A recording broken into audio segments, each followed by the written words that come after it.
This news is sponsored by St. Joseph Senior Secondary School, Panapur, Kariyat, Bangra, Muzaffarpur.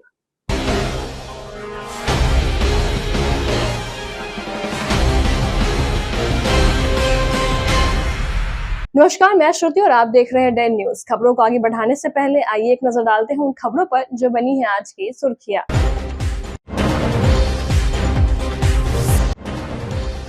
Muzaffarpur में विवाहिता की मौत पर भारी बवाल। लड़के पक्ष लोगों ने घर में तोड़फोड़ के साथ आग लगाने का प्रयास। पुलिस ने 7 लोगों को किया गिरफ्तार।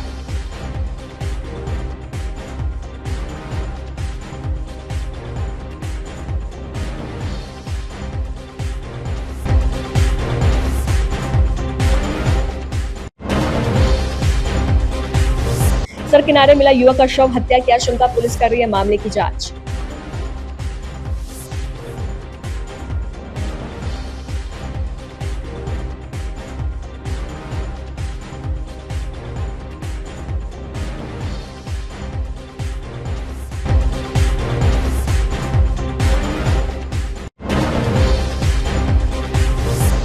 और बारात में नागिन की धुन पर लहराए हथियार। सोशल मीडिया पर वायरल हो रहा है वीडियो। पुलिस ने दिया कार्रवाई का निर्देश।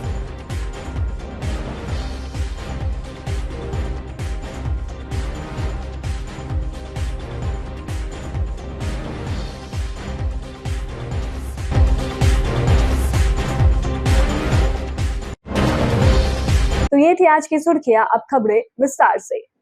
मुजफ्फरपुर में एक विवाहिता की संदिग्ध स्थिति में मौत के बाद मायके पक्ष के लोगों ने बवाल कर दिया। घर में तोड़फोड़ करने के बाद आग लगाने की कोशिश की गई। पुलिस और स्थानीय ग्रामीणों ने कड़ी मशक्कत के बाद बेकाबू भीड़ को कंट्रोल करवाया।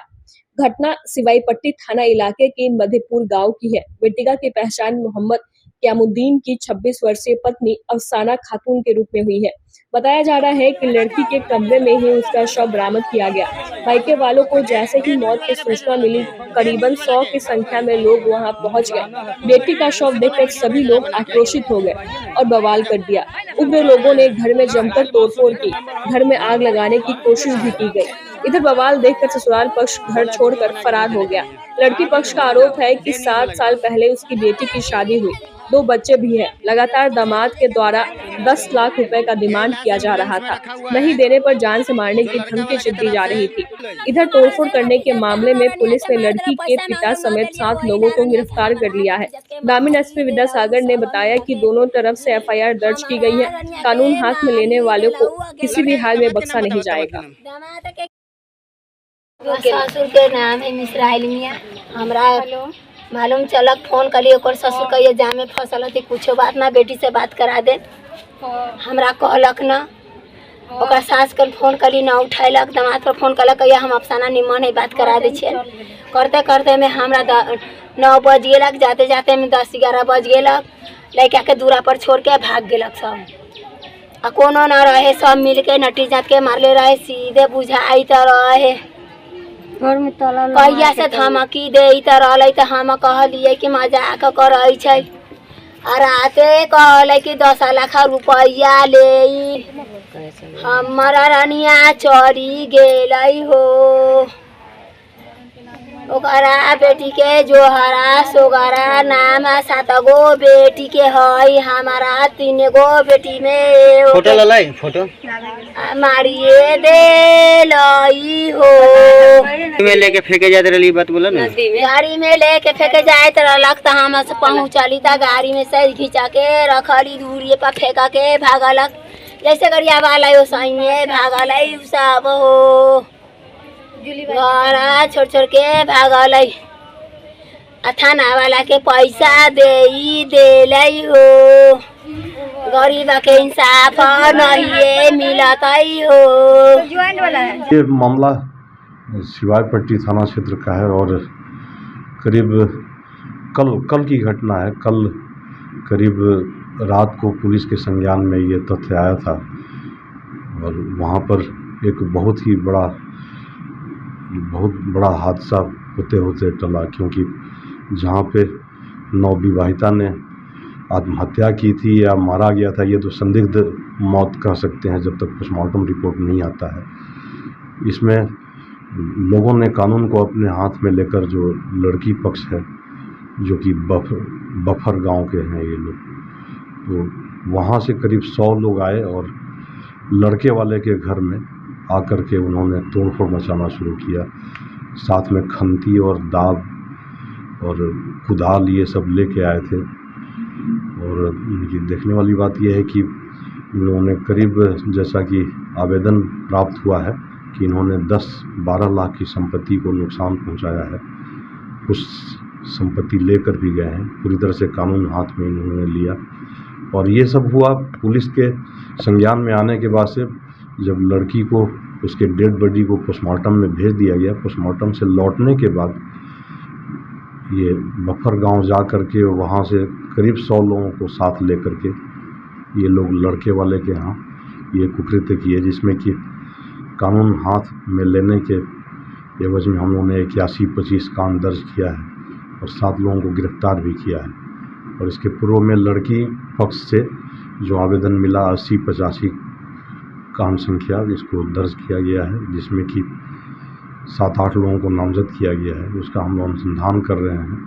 अभी सारे लोग घर से भागे हुए हैं और घर से भागने के चलते ही लड़की पक्ष को भी समय मिल गया कि उन्होंने घर में तोड़फोड़ मचाया और संपत्ति का नुकसान किया। लड़की का पिता समेत 7 गिरफ्तारी हुई। हाँ बिल्कुल, लड़की के पिता, एक मौत को तो वो संभाल नहीं सकते थे, लेकिन लड़की के पिता भी वहाँ घटनास्थल पर मौजूद थे, जो कि काफ़ी सीधे साधे हैं, लेकिन कानून को अपने हाथ में लेने के चलते उनको भी डिटेन किया गया है। लड़की के परिजन क्या आरोप लगा रहे हैं? लड़की के परिजन तो वो बता रहे हैं कि दहेज हत्या है, बिल्कुल, कि दहेज की मांग करता था, हम लोग प्रतिपूर्ति नहीं किए तो इसी के चलते उसने हमारे बेटी की हत्या कर दी है। सर, घर में भी आग लगाने की कोशिश की हुई? हाँ, ये बताया जा रहा है कि लूटपाट के क्रम में ये लोग आग लगाने की भी कोशिश किए थे, और अगर आग लग जाती तो एक बहुत बड़ा विभत्स घटना घटती, लेकिन आग ये लोग नहीं लगा पाए। अगल बगल के लोग और ग्रामीण लोग भी उनको समझा बुझा करके उनको आग नहीं लगाने दी। सिचुएशन का मुजफ्फरपुर में सड़क किनारे एक युवक का शव मिलने से इलाके में सनसनी फैल गई। घटना के बाद मौके पर स्थानीय लोगों की भीड़ जुट गई। घटना पारू थाना क्षेत्र के भिखनपुरा की है, जहां ग्रामीणों ने शव देखा, जिसके बाद बात दंगल की तरफ फैल गई। मौके पर स्थानीय लोगों की भीड़ जुट गई। मामले की जानकारी पारू थाना की पुलिस को दी गई। सूचना पर पारू थाना अध्यक्ष मोनू कुमार दलबल के साथ मौके पर पहुंचे। जांच पड़ताल करने के बाद शव को कब्जे में लेकर पोस्टमार्टम के लिए SKMCH भेज दिया गया। FSL की टीम को भी मौके पर बुलवाया गया। FSL की टीम ने मौके से कई साक्ष्य एकत्रित किए। मृतक की पहचान सरिया थाना क्षेत्र के बनौली गांव निवासी मोहम्मद नौशाद खान के पुत्र मोहम्मद इरशाद खान के रूप में हुई है। परिजनों में चित्कार मचा हुआ है। परिजन मोहम्मद इकबाल ने बताया कि कल रात को मोहम्मद इरशाद एक बारात में गया था। सुबह हम लोगों को जानकारी मिली कि उसका शव मिला है। गांव के कुछ लड़कों से उसका विवाद चल रहा था। आशंका है कि उन्हीं लोगों के द्वारा इसकी हत्या कर शव को सड़क किनारे फेंक दिया गया है। हालांकि पुलिस का कहना है कि रोड एक्सीडेंट में उसकी मौत हुई है। फिलहाल जांच की जा रही है। वो मतलब रात में गांव में बारात था, ठीक है, गांव में मतलब हम लोग के घर के पास है, तो वहाँ पे हम लोग मतलब 4-5 दोस्त खड़े थे। तो कोई ऐसा बात हुआ जो इसको मतलब अच्छा नहीं लगा, मतलब कोई मतलब इससे रंजिश था एक पुराना एक इंसान से, तो उसका नाम अभी ओपन नहीं कर रहे। वो जब तक पूरा क्लियर हम लोग नहीं होता और रंजिश था तो वो उसको हम लोग समझा रहे थे कि इस बात को हम लोग कब बैठ के बतियाएंगे, तो नहीं ये सब नहीं है, वो नहीं है, बहुत सारा बात। तो उसके बाद वो गुस्सा में बाइक लिया और उसके घर के साइड, बाज़ार के साइड चला गया। उधर बाज़ार पे जाने के बाद एक दोस्त और था, उसको भेजा गया कि तुम जाके उसको देखो। जो वो गया और वो थोड़ी देर बाद आया तो बोल रहा है कि मेरे को मिला नहीं। तो फिर हमें वो जब वहाँ से निकला ना, उसी टाइम उसके घर पे कॉल किए और हम लोग बात किए पूरा। तो हम और ये सच्ची बात किए 6 मिनट तक, तो कोई रिस्पांस नहीं आया। और इसको कल लगाने पे another call continue another call बता रहा था, न जाने किससे बात हो रहा था उस टाइम। और उसके बाद लमसम मैं मतलब घर पे जाके सो गया, तो वही 1:30 बजे के करीब मेरे को कॉल आ रहा है कि ऐसा कांड हो चुका है। और जैसे देखा जाए आधार तो मतलब जैसे वो लोग मारे हैं ना, वहाँ पे कोई नहीं मारा। मेरे को लग रहा है कि कहीं से ला के मार के वहाँ पे फेंका है। अच्छा, ये किस पे शक है आप लोगों को? शक है, गांव के ही कुछ लड़के हैं जिस पे शक के आधार पर वो लोग भागा हुआ है अभी? हाँ? भागा हुआ है? शायद उसको अभी हम मॉर्निंग में एक बार देखे थे, उसके बाद अभी तक हम उसको देखे नहीं देखे। लड़का को उम्र क्या रहा होगा? जो डेट किया उसका जी जी लमसम वही 19 और 20 के बीच में। 19-20 के। शादीशुदा थे? नहीं कवारा। कुमारा था। 3 भाई में 2 नंबर। ये कौन सा जगह का घटना है? जी ये घटना पारू थाना बिकनपुरा गांव का है। बिकनपुरा रोड पे पिच सड़क है, वहाँ पर एक इरशाद नाम के व्यक्ति थे जो बनौली थाना सरिया के रहने वाले थे। उनका रात्रि में प्रथम दृष्टया देखने से एक्सीडेंट प्रतीत होता है। बाकी अग्रता अनुसंधान में हम लोग इस बात का खुलासा कर पाएंगे कि ये घटना कैसे हुआ कैसे नहीं हुआ। अभी देखने से ये मामला एक्सीडेंट का ही प्रतीत होता है। घटना करीब रात्रि 1-1:30 बजे के करीब। मुजफ्फरपुर के बंदरा प्रखंड के हत्था थाना क्षेत्र के रतवारा गांव में ग्रामीणों ने चोरी के मोटर और पाइप बेचते 3 चोरों को पकड़ लिया। सभी को एक बगीचे में रस्सी से बांधकर जमकर पिटाई कर दी। सूचना पर पहुंची पुलिस ने तीनों को हिरासत में ले लिया। वहीं कबाड़ी दुकानदार विकास कुमार को गिरफ्तार कर लिया। पकड़ाए गए सभी रतवारा के बताए जाते हैं। ग्रामीणों ने पुलिस को बताया कि रतवारा में बीते कई माह से चोरों द्वारा मोटर और पाइप की चोरी की जा रही थी। उसके बाद लोग चोरों का पता लगाना शुरू कर दिए। शनिवार को तीनों चोर 2 मोटर लेकर कबाड़ी दुकान पर पहुंचे थे। इसी दौरान ग्रामीणों ने 2 मोटर और पाइप के साथ तीनों को पकड़ लिया। ग्रामीण एसपी विद्यासागर ने बताया कि मोटर और पाइप चोरी के आरोप में ग्रामीणों ने 3 चोरों को 2 मोटर और पाइप के साथ पुलिस को सौंपा है। चोरी का सामान खरीदने के आरोप में कबाड़ी व्यवसायी विकास कुमार को हिरासत में ले लिया है। सभी से पूछताछ की जा रही है। हाँ, ये हत्था थाना क्षेत्र के मेघ रतवारा गांव की घटना है और यहाँ पर अरुण पंडित और अमित कुमार का ये पंप सेट चोरी हुआ था। उसके बाद से अरुण पंडित का ही जो भतीजा था वो इन लोगों को जाते हुए देखा। एक मोटरसाइकिल पे ले जा रहे थे पंप सेट को। फिर इसके बाद से इसमें शुरू में मेघ रतवारा से ही 2 लोगों को, राजन कुमार और गणेश कुमार, ये 2 चोर हैं, इनको पब्लिक ने ही पकड़ा। उसके बाद से पुलिस के संज्ञान में आने के बाद से पुलिस ने त्वरित कार्रवाई करते हुए एक सोनू कुमार भी है, सोनू कुमार को पकड़ा और कबाड़ी दुकानदार जो कि रतवारा का ही है, विकास कुमार, उसके यहाँ से एक और चोरी का जो पंप था, पानी पंप सेट जो होता है, मोटर जिसको बोलते हैं पानी मोटर, उसको उसके कबाड़ी के दुकान से बरामद किया गया। तो इस तरह से 3 चोरों को और कबाड़ी दुकानदार जो मेघ रतवारा का है विकास कुमार, ये 4 लोगों को पहले तो कांड दर्ज किया गया, हत्था थाना कांड संख्या 5225, और इन लोगों को जेल भेज दिया गया है। क्या ये लोग गिरोह चलाते थे मोटर चोरी? कबाड़ी दुकानदार के यहाँ से बरामद होने और अमित कुमार और अरुण पंडित के कथनानुसार सारे चोरों को विकास कुमार कबाड़ी दुकानदार ही पहले वो रुपया उनको मुहैया कराते थे और उनसे चोरी करवा करके अपने कबाड़ी दुकान में। मुजफ्फरपुर में बेखौफ चोरों का तांडव देखने को मिला, जहां चोरों ने एक रिटायर्ड प्राचार्य के घर में घुसकर करीब 22 लाख रुपए से अधिक की संपत्ति चोरी कर ली। दंपति पहले तल पर सो रहे थे। इसी दौरान घर में घुसकर चोरों ने धावा बोल दिया। यह घटना सरैया थाना क्षेत्र के हरपुरा गिद्धा गांव की है। मामले की जानकारी के बाद पुलिस मौके पर पहुंची और जांच में जुट गई। वहीं इस घटना से पीड़ित परिवार में दहशत का माहौल है। पीड़ित रामेश्वर राम ने बताया कि वह मुसहरी प्रखंड क्षेत्र के रजवाड़ा गांव के डॉक्टर अंबेडकर उच्च विद्यालय से वर्ष 2021 में प्राचार्य के पद से रिटायर्ड हुए हैं। उसके बाद वह गांव में घर बनाकर रहने लगे। उनकी पत्नी भी स्कूल में प्राचार्य पद पर हरपुर गिद्धा गांव में कार्यरत है। उन्होंने आगे बताया कि कल रात को हम लोग खाना खाने के बाद सो गए। सोमवार की सुबह उठने के बाद देखा कि घर में भीषण चोरी की घटना हुई है और नकदी सहित ज्वेलरी, सोना, चांदी, हीरा की चोरी हो गई है। सभी की कीमत 22 लाख रुपए है। इधर सूचना पर पहुंची पुलिस ने मामले की जांच शुरू कर दी है। जी, रात हम एक बारात में से लगभग 9 साढ़े 9 के लगभग आ गए वापस घर में और अपने घर के ऊपरी मंजिल पर अपनी पत्नी के साथ सोए हुए थे और निचला मंजिल में सुबह में आए हैं उठ करके लगभग 5:30 के आसपास जी। तो देखा कि डाइनिंग रूम में मेरा डायरी वगैरह कमीज उमीज बिगा हुआ है और डायरी वगैरह समूचा बिगा हुआ था। उसके बाद देख रहे हैं तीनों कमरा में देख रहे हैं तो अलमीरा तोड़ा हुआ है, गोदरेज तोड़ा हुआ है दोनों तीनों कमरा में समुच्चा सामान जितना जो गहना जेवर रुपया पैसा जो भी था लगभग 20 से 22 लाख रुपए तक का सामान का हमारा क्षति है, सब चुरा के ले गया। अभी तक क्या कार्रवाई हुई? अभी तक तो थाना प्रभारी को मैंने फ़ोन किया था सुबह में सरकारी नंबर पर, तो नहीं लगा है, तो 112 पर डायल किए हैं, उसको सूचित किए हैं और उसके बाद थाना प्रभारी को भी बाद में सूचित किए हैं। तो थाना प्रभारी किसी को भेजे थे लेकिन देख कर गए हैं, लेकिन अभी तक कोई कार्रवाई तो नहीं हुई है, छानबीन जो होना चाहिए। ऐसे मैं अभी थाना में भी जा रहा हूँ। बारात में हथियार लेकर चलना और उसका प्रदर्शन करना आजकल लोगों का फैशन बनता जा रहा है।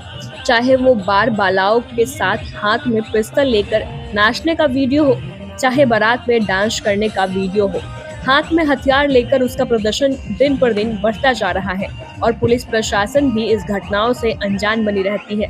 ऐसे ही एक वीडियो मुजफ्फरपुर में इन दिनों वायरल हो रही है, जिसमें बारात जाने के दौरान एक युवक हाथ में खुलेआम पिस्तौल लहराकर गाने की धुन पर डांस करते नजर आ रहा है। वायरल वीडियो पानापुर करियात एवं करजा थाने के बीच की बताई जा रही है। हालांकि वायरल वीडियो की पुष्टि डेन न्यूज नहीं करता है। वीडियो वायरल होने के बाद पुलिस ने इस पर संज्ञान लिया। ग्रामीण एसपी ने दोनों थानेदार को जांच कर युवक की गिरफ्तारी का निर्देश दिया है।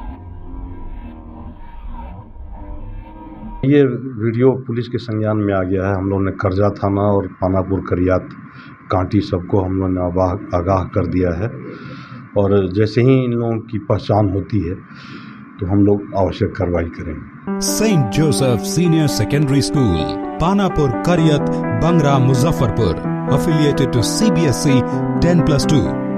Co-education. The school maintains a very efficient team of teachers equipped with physics, chemistry, biology, maths and computer lab. Career-oriented classes through counseling from Standard 6. Skill development through yoga, dance and music. Route-wise vehicle facilities available. Separate hostel facilities for boys and girls. School is always ahead in participating cultural, literacy and other similar activities both at city and state level. Our result in boards, IIT, PMT show our effort. Registration for admission is going on. Registration forms available on Lenin Chowk and Juan Chhapra also. Muzaffarpur के chamber of commerce के सभागार में 17 मई को पूर्व deputy CM Sushil Kumar Modi की पुण्यतिथि मनाई जाएगी। कार्यक्रम की तैयारी को लेकर चेंबर सभागार में बैठक हुई। कार्यक्रम के सह संयोजक दीपक बांका ने कहा कि जिनकी बदौलत प्रदेश और पार्टी का विकास हुआ, उनकी याद में यह कार्यक्रम हो रहा है। पंचायती राज मंत्री केदार प्रसाद गुप्ता ने कहा कि अपने राजनीतिक जीवन में सुशील मोदी के मार्गदर्शन की चर्चा की। वहीं पूर्व मंत्री सुरेश शर्मा ने सुशील मोदी को अपना अभिभावक बताया। भाजपा के पूर्वी जिलाध्यक्ष विवेक कुमार ने उनके आदर्शों पर चलने का आह्वान किया। पश्चिमी जिलाध्यक्ष हरिमोहन चौधरी ने कहा कि उनकी प्रेरणा से ही व्यवसाय के साथ साथ राजनीतिक क्षेत्र में आया। मौके पर मेयर निर्मला साहू, रंजन कुमार, अरविंद सिंह, श्याम सुंदर भीनसरिया, अशोक सिंह, प्रिंसू मोदी, देवीलाल, रंजन साहू सहित अन्य लोग मौजूद रहे। सुशील कुमार मोदी जी बिहार के नवनिर्माण के पहले सारथी ऐसे बने जिन्होंने लालू जी के जंगल राज के बाद बिहार के युवाओं में एक नया उत्साह जगाया, व्यापारियों का पलायन रोका और इस तरह से व्यवस्था की कि बिहार एक नए दौर में प्रवेश कर गया। बाकी चूंकि 20 साल पिछले बिहार के इतने नुकसान हुए थे जिसको भरपाई करना इतना आसान काम नहीं है, तो सुशील जी को हम लोग सिर्फ याद ही नहीं कर रहे हैं, हम लोग उसके साथ, जैसे उन्होंने एक बहुत नेक काम किया, दधीची देह दान समिति खोला, तो जो लोग डोनेट करते हैं वहां, तो उसमें ऐसे लोग डोनेट का हमारे मुजफ्फरपुर में साधन ब्लड बैंक तो है, आई बैंक की पूरी साधन नहीं है और साधन जो है ऑर्गन्स की नहीं है, तो उस पर भी हम लोग इसके बाद काम कैसे करें ताकि उनको हम लोग सच्ची श्रद्धांजलि दे सके। हम लोग का है कि उनके जीवन में जो सुचिता थी, जो समयबद्धता थी, उसको जितना हम लोग फॉलो कर सके वही हम लोगों की उनके प्रति सच्ची श्रद्धांजलि। वाणिज्य एवं उद्योग परिषद में यहाँ पर 17 तारीख को श्रद्धेय स्वर्गीय पूर्व उप मुख्यमंत्री आदरणीय माननीय सुशील कुमार मोदी जी का जो प्रथम पुण्यतिथि है, उस अवसर पर यहाँ पर आज प्रेस कॉन्फ्रेंस का आयोजन किया गया है। जैसा कि हम सभी जानते हैं, हमारे बिहार को जंगल राज से एक बदल करके एक सुदृढ़ एक मजबूत बिहार के रूप में उन्होंने श्रद्धेय सुशील कुमार मोदी जी ने स्थापित किया। उन्हीं की पुण्यतिथि इस बार पूरे बिहार में मतलब मनाई जाएगी। इस पर बहुत सारे कार्यक्रम किए गए हैं। इसमें हमारे बिहार के माननीय प्रदेश अध्यक्ष आदरणीय दिलीप जायसवाल जी और उप मुख्यमंत्री आदरणीय सम्राट चौधरी जी और जो भी हम लोग के बिहार में प्रमुख जो मुजफ्फरपुर के जो सांसद है, विधायक है, सभी इस कार्यक्रम में रहेंगे। तो इस बार जो उत्तर बिहार वाणिज्य उद्योग में यहाँ पर उनकी प्रथम पुण्यतिथि मनाई जा रही है। और हम लोग जैसा कि उन्होंने जो हम लोग एक व्यवसायियों के लिए भी एक बहुत बड़ा मतलब योगदान दिया यहाँ पर मुझे बिहार को सुधारने में। तो इस अवसर पर आप लोगों के माध्यम से, आप लोगों के द्वारा भी ये सभी प्रचार प्रसार हो, सभी लोग यहाँ पर आएंगे। आप बहुत बड़ा इस कार्यक्रम को किया जाए। Dashrath Prasad Singh institute of health education Muzaffarpur के तत्वाधान में संस्थान के सभागार में फ्लोरेंस नाइटिंगेल की जयंती के अवसर पर अंतर्राष्ट्रीय नर्स दिवस का आयोजन किया गया, जिसका शुभारंभ गणेश वंदना से किया गया। कार्यक्रम का उद्घाटन संस्थान के सचिव राजीव कुमार, विख्यात चिकित्सक डॉक्टर सत्यप्रकाश, स्त्री रोग विशेषज्ञ डॉक्टर अर्चना एवं एग्जीक्यूटिव डायरेक्टर अमित कुमार ने संयुक्त रूप से दीप प्रज्वलित कर किया।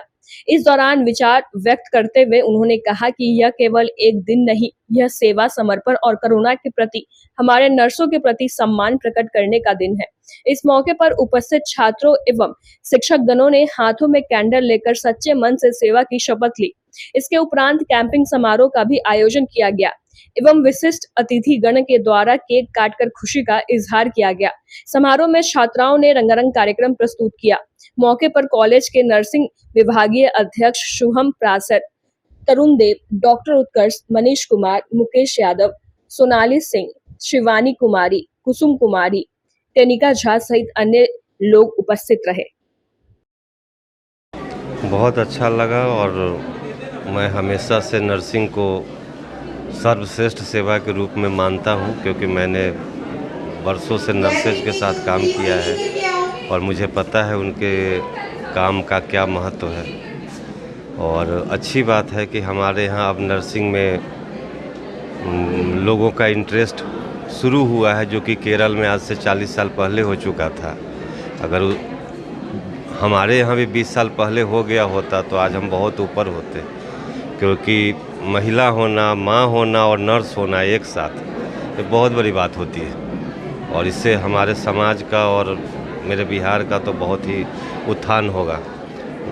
जैसे भी और अधिक से अधिक लड़कियाँ इस प्रोफेशन को ज्वाइन करें। टीचिंग और नर्सिंग, इससे बढ़िया प्रोफेशन नहीं है। इस इंटरनेशनल नर्सिंग डे पे मैं नर्सेस को बहुत ही शुभकामनाएं देती हूँ, क्योंकि नर्सेस जो होती हैं वो ज़्यादा समय मरीजों के साथ रहती हैं और उनकी सेवा करती हैं। वही ज़्यादा मरीजों को की हर तकलीफ़ को डॉक्टरों तक पहुंचाती हैं और डॉक्टर जो भी कहेंगे वो उनको फॉलो करके मरीज को उनके दुखों से दूर पहुंचाएंगी।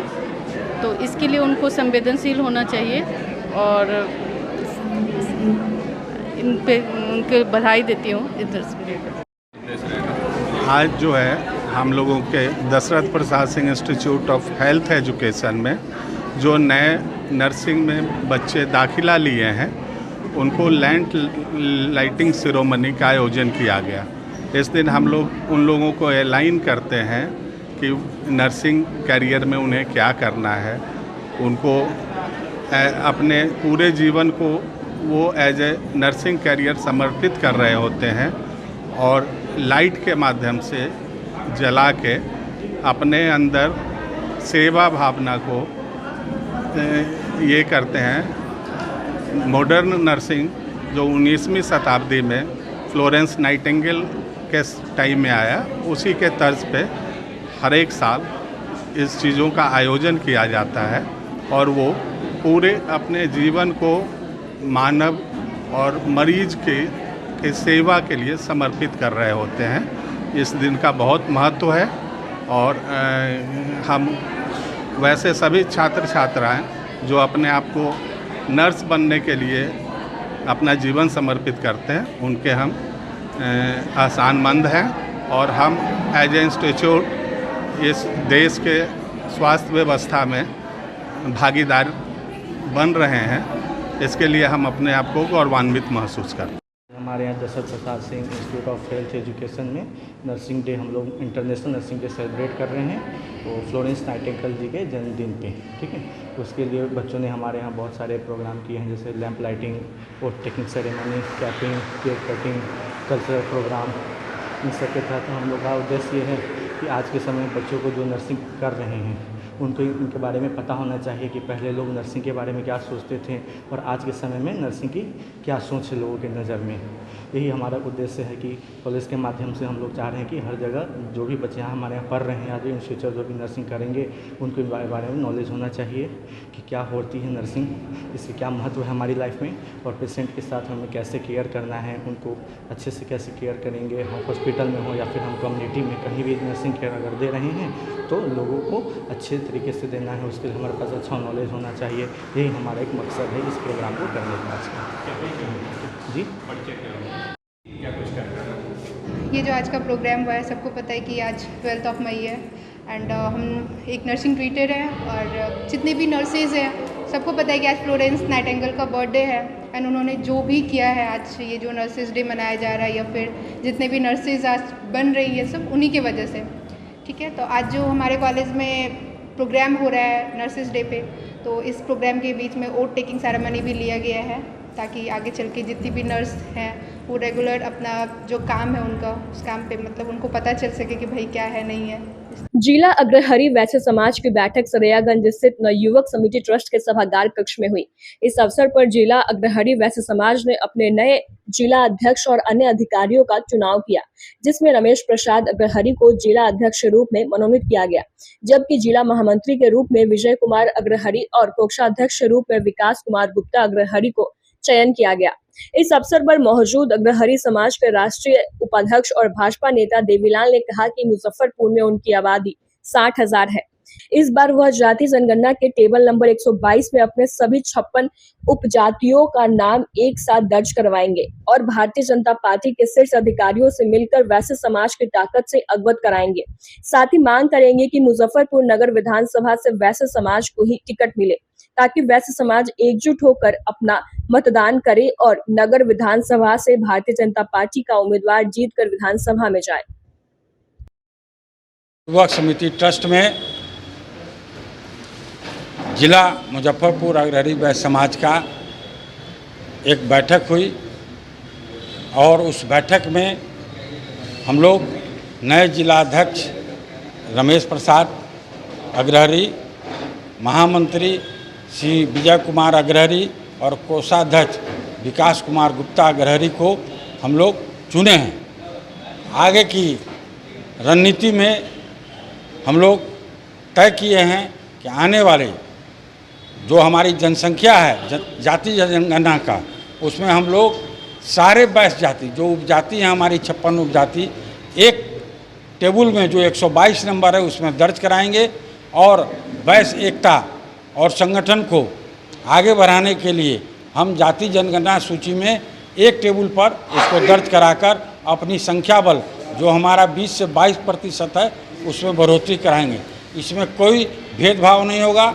इस जागरूकता अभियान को हम आज यहाँ से शंखनाद कर रहे हैं। जो हमारी आबादी है मुजफ्फरपुर में 60,000, अभी विधानसभा का चुनाव होना है ना, उस विधानसभा के चुनाव में जो 60,000 है उसकी भागीदारी होनी चाहिए और इसके लिए व्यापक रूप से हम राजनीतिक प्रस्ताव लिए हैं। इस राजनीतिक प्रस्ताव को लेकर हम बिहार के भारतीय जनता पार्टी के प्रदेश अध्यक्ष उप मुख्यमंत्री श्री सम्राट चौधरी, विजय किशोर सिन्हा जो उप मुख्यमंत्री हैं और जो भी विधानसभा के अध्यक्ष हैं भाजपा के, सभी लोगों से मिलकर ये जाति जनगणना में हमारी संख्या बल जो 60,000 मुजफ्फरपुर विधानसभा का है 94 का, उसको हम लोग देंगे और मांग करेंगे कि मुजफ्फरपुर से वैश्य सीट हो और वैश्य के जो है भाजपा का यहाँ जो है विधायक बने।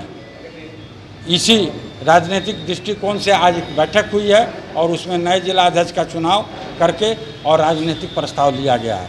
देवीलाल सेवकदार 94 मुजफ्फरपुर विधानसभा क्षेत्र और मैं अग्रहरि समाज का मुजफ्फरपुर के मोतीपुर के रतनपुरा अवस्थित एक निजी सभागार में राष्ट्रीय जनता दल द्वारा आयोजित सामाजिक न्याय परिचर्चा का आयोजन जिला अध्यक्ष रमेश गुप्ता की अध्यक्षता में किया गया।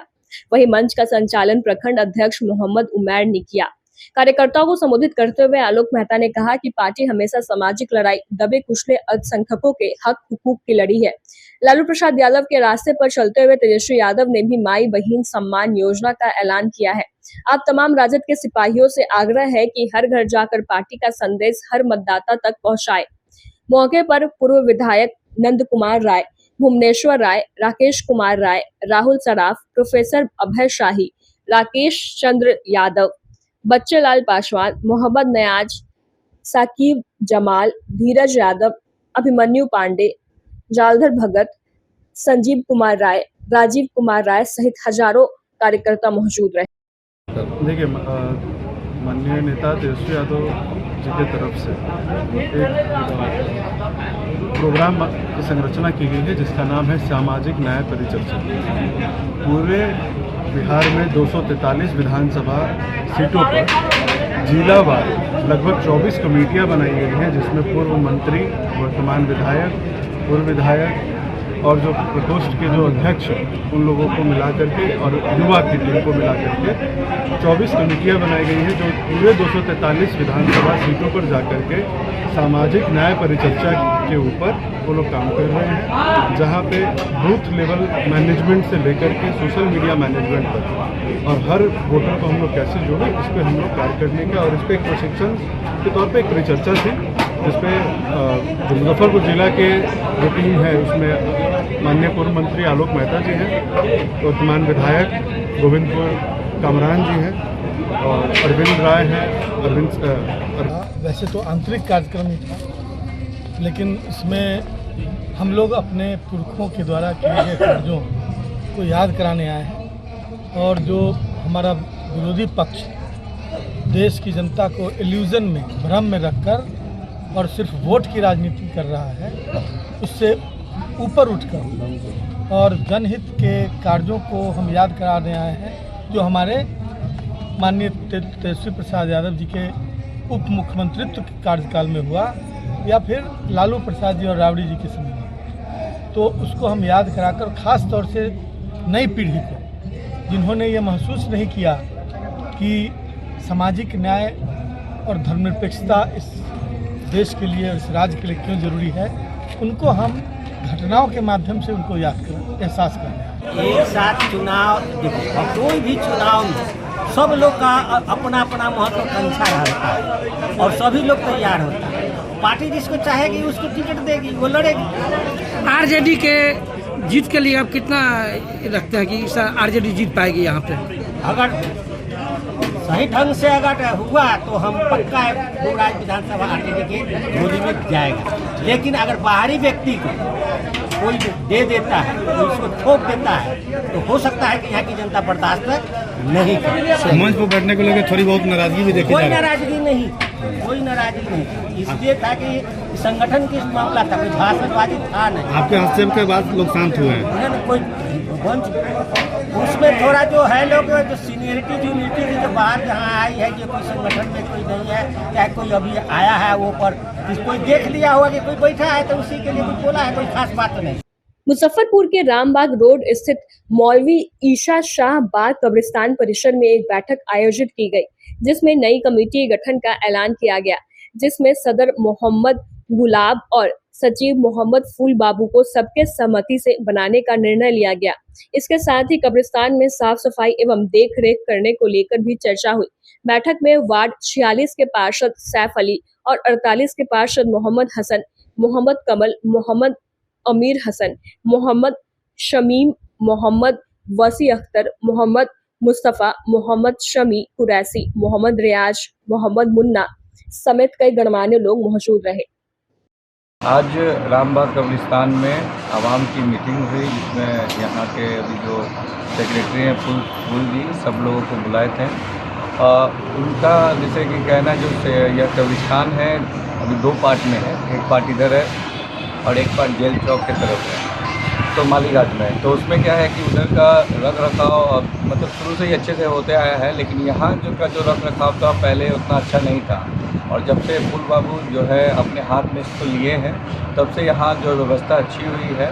तो हम लोगों का यही कहना है कि 2 कब्रिस्तान हैं तो उधर के जो सेक्रेटरी सदर हैं वो रहें और इधर के जो पार्ट है उसका सदर सेक्रेटरी जो है उसको अलग बनाया जाए। जो अभी हैं सदर फूल बाबू सेक्रेटरी यहाँ के हैं तो अलग पार्ट करके इनको, क्योंकि 2 पार्ट में बड़ा कब्रिस्तान है तो 2 पार्ट में भी अगर रहे तो कोई दिक्कत नहीं है और अच्छे से दोनों कब्रिस्तानों की साफ़ सफाई व्यवस्था, हर व्यवस्था अच्छी होगी इसमें। तो इसमें जो है हम लोग का यही डिसीजन हुआ कि हम लोग बोर्ड में जाकर इस बात को रखेंगे और इनका यहाँ का सेक्रेटरी अलग और वहाँ का सेक्रेटरी अलग होगा, सारा चीज़ अलग अलग। आवाम से यही शुक्रिया अदा करेंगे। इससे पहले कब्रिस्तान क्या था? जहन्नम था। अभी देखा जाए तो जन्नत नज़र आ रहा है। दिखाइए थोड़ा कब्रिस्तान को, कितना खूबसूरत नज़र आ रहा है, जन्नत के रूप में है। कुछ लोग चाहते हैं कि इसको बंटावार करके और एक भंग किया जाए, लेकिन हम तमाम आम को कहना है कि जो सिक्योरिटी पहले से है इस कब्रिस्तान को वही रहेंगे, वही चलाएंगे। हम लोग इनके साथ हैं, या 2000 आदमी हो तब, या 10,000 आदमी हो तब, या 50,000 आदमी हो, हम सभी आदमी इकट्ठा होकर इन कब्रिस्तान को आगे चमकाएंगे और जन्नत मसाला बनाएंगे। देखिए बात यहाँ है हम की दावा जो किया जा रहा है, जो हमारे पूर्व अभी जो सेक्रेटरी लोग हैं, जैसे कि उनका नाम हम नहीं गिनाएंगे क्योंकि वो भी हमारे साथी हैं और अच्छे साथी हैं। मैं उनसे ये आग्रह करूंगा कि जो जिस तरह से चल रहा है चलने दिया जाए। और रहा सवाल ये है कि हमारे फूल बाबू ने जिस तरह से इस कब्रिस्तान को फूलों की तरह सजा के रखा है, शायद इनको अल्लाह की तरफ से इनको भेजा गया इस कब्रिस्तान के लिए कि आप जाइए और इस काम को करिए। इसके पहले इस जंगल को देख करके लोग दिन में नहीं जाया करते थे कब्रिस्तान में कि वो बड़े बड़े मोटे मोटे सांप हुआ करते थे, किस वक्त किसको सांप डस ले। और इतनी सब साफ सफाई हो गई है तो अब ये नया बबेरा खड़ा कर रहे हैं कि अब हमको दे दिया जाए, हमको ले लिया जाए। आखिर में क्यों? अपनों से अपना कहीं छीना जाता है? अपनों से अपना कोई छीनता है? हमारे कहने इनमें इसका दिल लगा हुआ है, आप जहाँ हैं वहाँ रहिए, ये जहाँ है वो यहाँ रहें। ये कौन सा बात हो रहा है कि आप हमको दे दीजिए? ऐसा नहीं होना चाहिए। हम बोलेंगे कि सभी लोग अखलाक और मोहब्बत के साथ मिल बैठ के काम करें और बात करें, और हो सके तो इस कब्रिस्तान का नया कमेटी गठन कर दिया जाए। वजह क्या? वजह है क्यों नहीं, आप अपना मकान जब बनाएंगे तो आपके मकान में कोई घुसना चाहेगा, आप घुसने देंगे? नहीं ना घुसने देंगे। तो वजह इस बात का है कि जिन्होंने आज 16 से 26, 25 होने जा रहा है, 10 साल तक दिन पर दिन रात एक करके इन्होंने हर एक खर्च को उन्होंने चुना है इस कब्रिस्तान का। तो इनको जिम्मेदारी बनती है कि इनको इनसे महरूम नहीं किया जाए। आज मौलवी ईसा साहब बाग कब्रिस्तान रामबाग में एक आवामी मीटिंग की गई है। यह मीटिंग इसलिए बुलाई गई है कि कल वक्फ कमेटी के द्वारा जो बनाया हुआ कमेटी है उसके सदस्य लोग कल बुला करके हम लोगों को बोले कि भाई आप इस कब्रिस्तान का सारा हिसाब और सारा चीज़ हमको सौंप दीजिए और आप लोग वहाँ पे केयर टेकर के रूप में काम कीजिए, ठीक है। तो हमने ये कहा कि 16 से अब तक इस कब्रिस्तान को हम लोग चलाए और हम लोग ने इसको आवाम की मदद से बहुत अच्छा बनाया। तो हम लोग इसको जो है चला रहे हैं। हम लोग लोगों को इसलिए बुलाया कि भाई आप लोग का क्या राय है। आप लोग चाह रहे हैं कि पुरानी कमेटी जिस तरह से पहले कब्रिस्तान चल रही थी, जो कब्रिस्तान को जंगलात बना कर रखे हुए थे, वो लोग उन लोगों को दिया जाए कि जैसे जो चल रहा है उस तरह से चलाए। इसलिए इस कमेटी का बैठाया गया है। हम लोगों का राय है, यहाँ पर लोगों का राय यही आया है कि आप लोग चलाइए और इस कमेटी को, इस कब्रिस्तान का नया कमेटी गठन किया जाए, जिसके लिए हम लोग जिला वक्फ कमेटी, जिला वक्फ सेक्रेटरी से मांग करते हैं कि इस कब्रिस्तान का अलग कमेटी बनाया जाए और उस कब्रिस्तान का अलग कमेटी बनाया जाए, क्योंकि दोनों कब्रिस्तान का चौहद्दी अलग है, दोनों का खाता खेसरा अलग है। फिर दोनों को एक साथ ज्वाइन करके क्यों चल रहा है इतने दिनों से? और जब भी कमेटी का गठन होता है तो आवाम को बुला के नहीं किया जाता है। ये लोग कमेटी का गठन 11 आदमी चंदवाड़ा के लोग अपने बैठ करके कमेटी का गठन कर लेते हैं, जिससे आम शहर के लोगों को मालूम नहीं चलता है कि भाई कमेटी कब गठन हुआ, कौन सदर बना, कौन सेक्रेटरी बना, नहीं बनता है। ये लोग अपने मनमानी सारा काम करते हैं। इसलिए हम आम मीटिंग बुलाए हैं। आवाम की राय को आप लोग समझिए और जनता के बात को सरकार तक और जिला वक्फ के लोगों तक पहुँचाया जाए। आज की खबरों में बस इतना ही। कल फिर मिलेंगे कुछ नई खबरों के साथ। तब तक के लिए हमें दीजिए इजाजत। नमस्कार। Saint Joseph senior secondary school, Panapur, Kariyat, Bangra, Muzaffarpur. affiliated to CBSE 10+2. Co-education. The school maintains a very efficient team of teachers equipped with physics, chemistry, biology, maths and computer lab. Career-oriented classes through counseling from Standard 6. Skill development through yoga, dance and music. Route-wise vehicle facilities available. Separate hostel facilities for boys and girls. School is always ahead in participating cultural, literacy and other similar activities both at city and state level. Our result in boards, IIT, PMT show our effort. Registration for admission is going on. Registration forms available on Lenin Chowk and Jalan Chhapra also.